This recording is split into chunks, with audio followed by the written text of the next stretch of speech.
Hey everybody, Who's Your Jedi here with another review for you. This time talking about episode 23 of Green Lantern the Animated Series.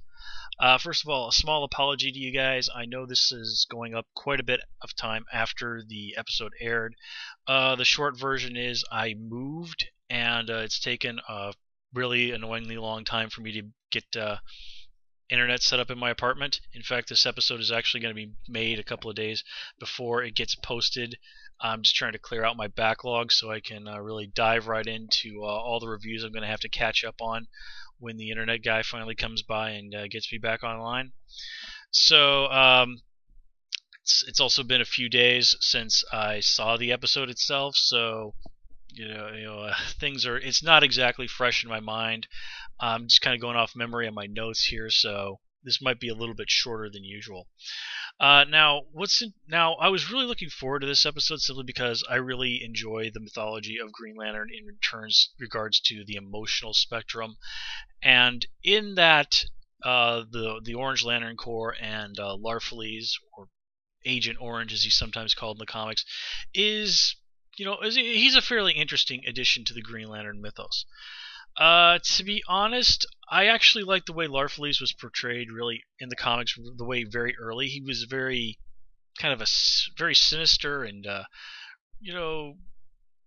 honestly seemed a rather scary individual. And then over time his characterization sort of went and he sort of really became a much more comedic character like what we see here in the show. And frankly, I really don't think it was an improvement on Larfleeze's character. In fact, maybe I was, maybe it was always intended to be that way, and I just read his initial appearance as being more sinister than it really was. Even in the early appearances, the first time he shows up, Hal even compares him to Gonzo from the Muppet Show. So I guess that kind of comedic aspect maybe was there. I just didn't quite see it from the start. But anyway, let's kind of get right into it. Now, the main thing that we got going on here is, of course, it really isn't the conflict between Hal and the Orange Lantern. The real thing here is Hal and Razor's dueling sense of responsibility / guilt in regards to Aya, and this really is what's driving both of them in this episode. And of course, it's that guilt that sort of makes Hal do the dumb thing of just trying to make off with the Orange Lantern. Now, I do have to say, I admit it's kind of interesting that Razor is aware of the story of the existence of the Orange Lantern, of the Orange power, and that Hal and Kilowog are not. Now, I do say it's interesting, but it's not surprising. This is totally something that the Guardians in the comics really worked very hard to cover up. Now, here in the show, it's made deliberately vague as to just who it was that created the Orange Lanterns. In the comics, it was actually this group of aliens called the Controllers, who were an offshoot of the Guardian race, in the same way that the Zamorans, who make up the Star Sapphire Corps, were also offshoots, or tied, as it were, to the Guardians, which I personally thought made the whole mythology of things much more interesting. But we're going for simplicity here, so it's not like if this show hadn't got additional seasons, they couldn't have gone back and elaborated on just the origin of the Orange Lantern. Which is kind of a shame that we never got to see that, because Larfleeze himself actually does have a fairly interesting origin, and is, as much as he usually is portrayed as being a somewhat goofy character, does have his moments of depth. Let's put it that way. Now, I did get a kick out of what happens when Hal was possessed by the Orange Lantern. You get to see that brief shot of him holding all those Orange Lantern rings. This is a little bit of a nod to a very famous cover of Green Lantern from the 90s, where Hal had a whole bunch of Green Lantern rings on his fingers it's a really long story, but check out the story Emerald Twilight if you want to know what I'm talking about there. And I also like the way that we sort of get the unofficial Orange Lantern oath going on here, which in the comics, the guy who created Larfleeze, a fellow by the name of Jeff Johns, basically said that there is something along the lines of an oath for the Orange Lanterns, but I don't think it's been, to the best of my knowledge, it's yet to be revealed. The unofficial one, at least in the minds of fans, seems to be simply mine, which is extraordinarily fitting given what we see here. And in fact, I think in his earliest appearance, Larfleeze even said something along the lines of, "You can't really possess that which you can't hold in your own two hands."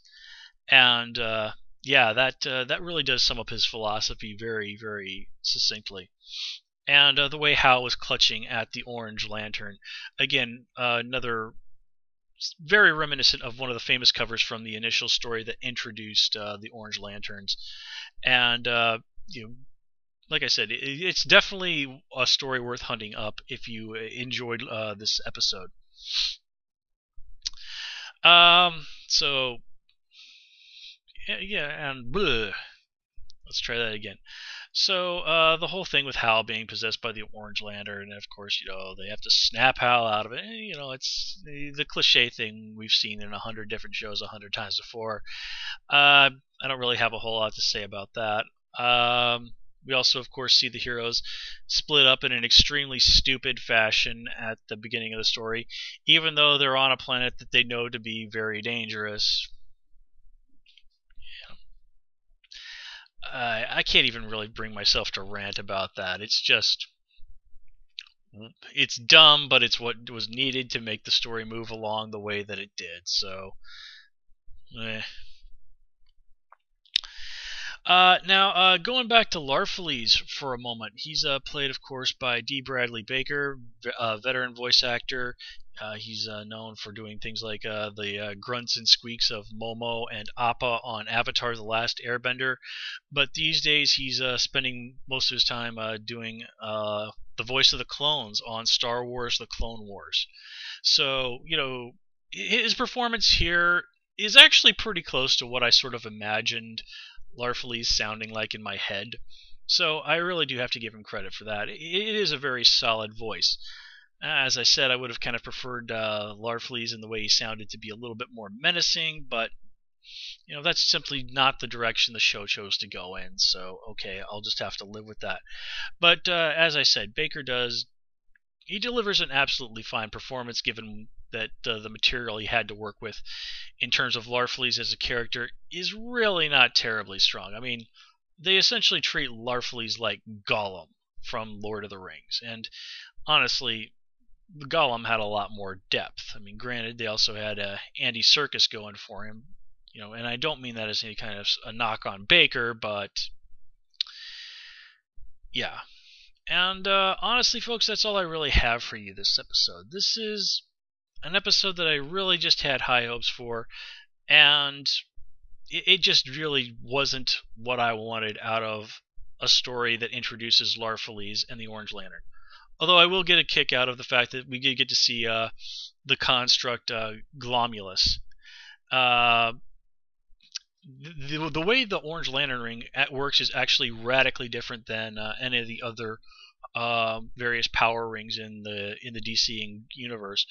Really, just kind of go and look it up. It would take far too long to explain how it all works properly, but it's extremely interesting and actually extraordinarily creepy and scary if you stop and think about what's really going on here with the way the Orange Lantern rings work. But anyway, as I was saying, this just wasn't really the Larfleeze that I was looking for. These are not the droids you are looking for. Yeah, okay. So I suppose that if this is your first introduction to the character of Larfleeze, then maybe you're seeing this in a little bit more positive light than I am. But yeah, I'm just really not feeling it this episode. So with that said, folks, we're going to wrap it up here. As always, please comment, rate, and subscribe. And of course, you can follow me on Twitter at Who's Your Jedi. Until next time, take care and have a good one.